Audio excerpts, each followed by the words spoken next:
I knew I was dying long before the pain reached its peak.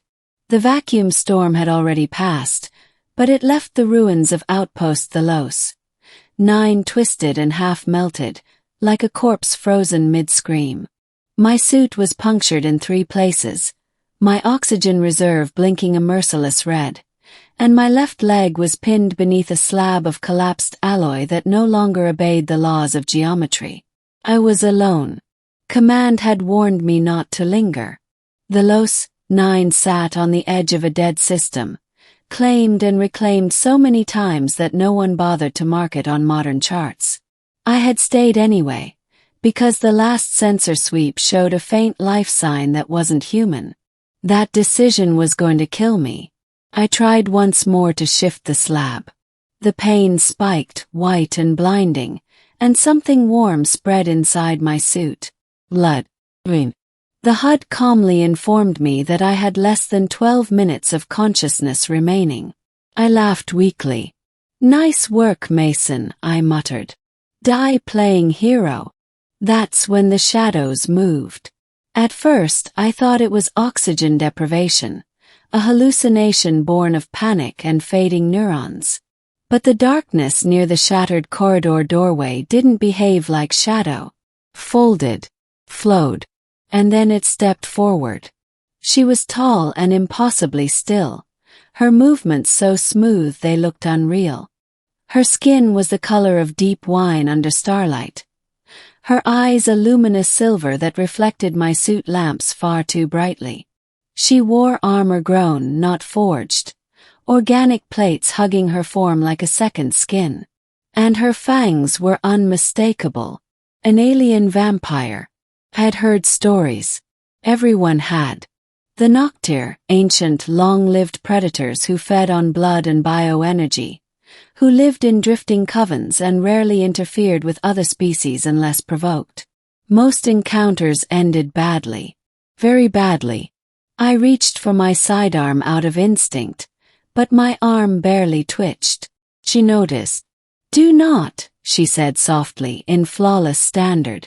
"You lack the strength. And I lack the desire to watch you die afraid." That caught me off guard. "Then, this is it." Ask breath shallow. "You here to finish me?" She tilted her head, studying me like a puzzle that offended her sense of order. "No," she replied. "I came because you were screaming." "I don't remember screaming." "Your beacon was," she said. "Pain has many voices." She stepped closer.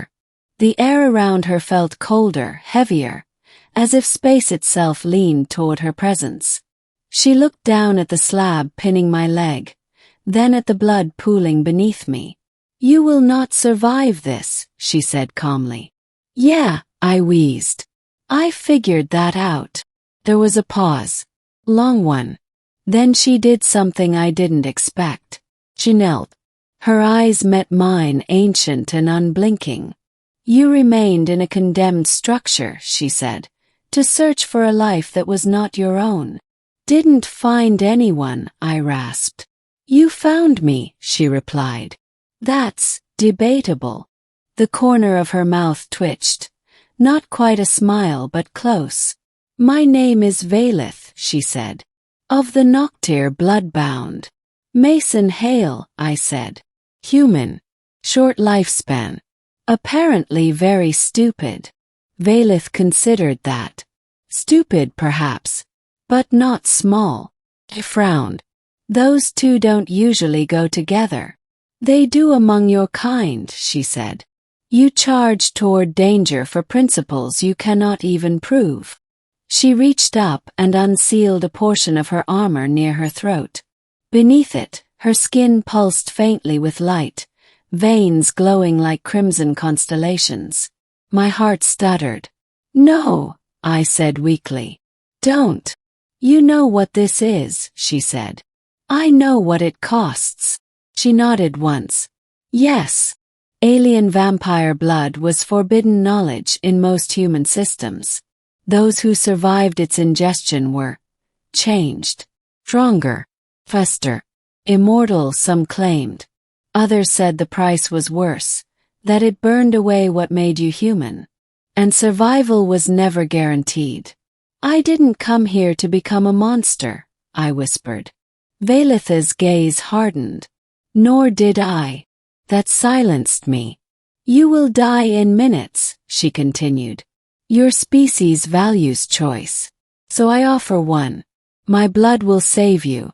It will bind you to me, to my kind, to a life that will outlast stars. Or you may refuse, and I will stay with you until the end, so you do not die alone. The cavernous silence pressed in. I thought of Earth, of blue skies I'd probably never see again, of friends who would mark my name on a wall and move on, of the life sign that had drawn me here, someone I'd never know but had still mattered enough for me to try. Why? Yes. Why offer this to me? Velith looked away for the first time. Because long ago, a human did the same for one of mine.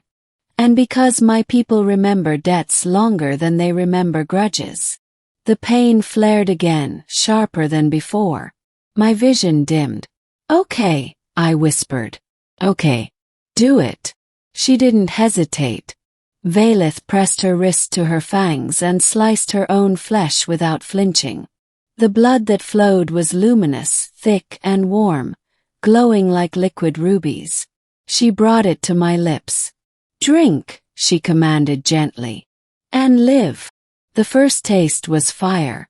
It burned down my throat, into my chest, through every vein like molten light. I screamed then, really screamed, as my body convulsed against the slab. Bones cracked. Muscles tore and reknit. My heart stopped, and started again.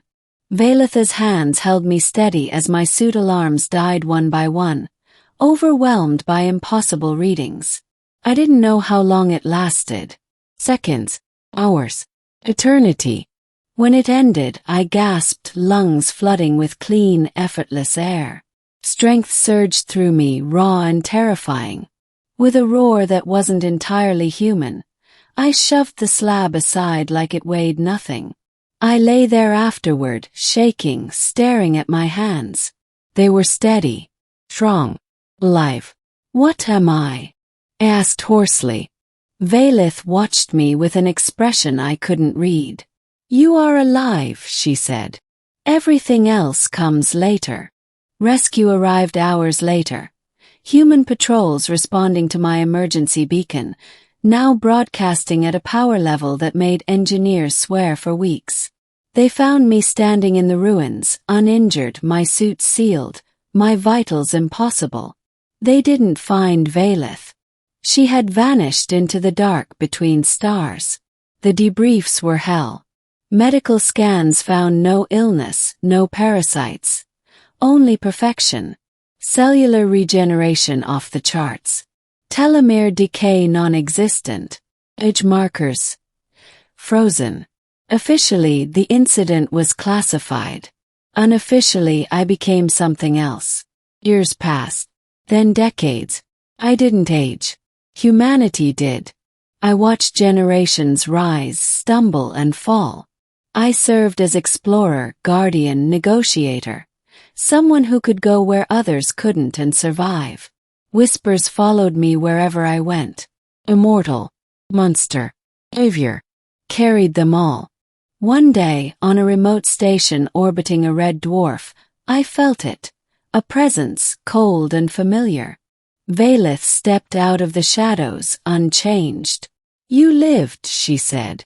Yeah, I replied. So did you. She studied me for a long moment. You did not become what you feared. Neither did you, I said. For the first time she smiled fully, sharp fangs and all. Then the choice was worthy, she said. I looked out at the stars, endless and bright. Death had been certain once. And because an alien vampire offered me her blood, and because I chose to live, I had become something humanity rarely was in the face of the void. Enduring. And I intended to make that count.